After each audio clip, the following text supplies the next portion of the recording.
इस वक्त हम दरियाए अटक पर मौजूद हैं और जैसा कि आप देख रहे हैं कि दरियाए अटक का ये खूबसूरत नज़ारा है। यहाँ लोग सैर और तफरीह के लिए भी आए हुए हैं और सबसे बड़ी बात यह है कि जिस मुकाम पर हम मौजूद हैं ये पंजाब और खैबर पख्तूनख्वा की सरहद है। ये मेरे सामने दाएं जानिब आप इधर देखें, ज़रा ये नज़ारा दिखाएं तो इस साइड पे थोड़ा आगे आप जाएं तो खैबर पख्तूनख्वा शुरू हो जाएगा और ये जहाँ पर हम खड़े हुए हैं ये पंजाब का एरिया है। अटक का ये खूबसूरत मुकाम है।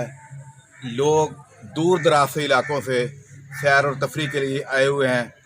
ये देखें मेरे बैक साइड पे ये किश्तियाँ चल रही हैं और लोग नज़ारे ले रहे हैं, एंजॉय कर रहे हैं।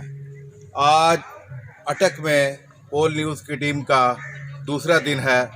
मेरे साथ शौकत हयात, नुमाइंदा खतूसी पोल न्यूज़ अटक भी मौजूद हैं। तो इस साइड पे दिखाएं जी ये नज़ारा, कितना खूबसूरत नज़ारा है दरिया अटक का और इंतहाई खूबसूरत अंदाज में लोग यहाँ एंजॉय कर रहे हैं।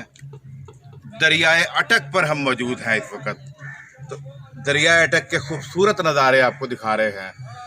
अभी हम आपको लेकर चलेंगे उस मुकाम पर कि जहाँ से खैबर पख्तूनख्वा शुरू होता है।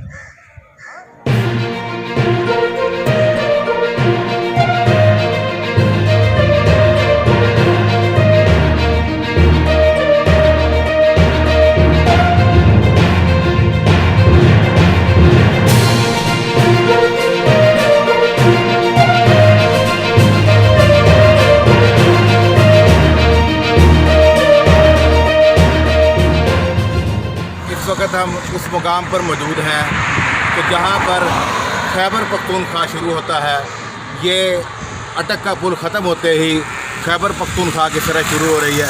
ये बोर्ड देखें मेरे पीछे लगा हुआ है, टूरखम पिशावर जादू शरीफ चतराल, ये बोर्ड आपको नज़र आ रहा है। और ये वो दो दरियाओं का संगम भी है जहाँ पर अटक और दरिया सिंध का पानी इकट्ठा होता है।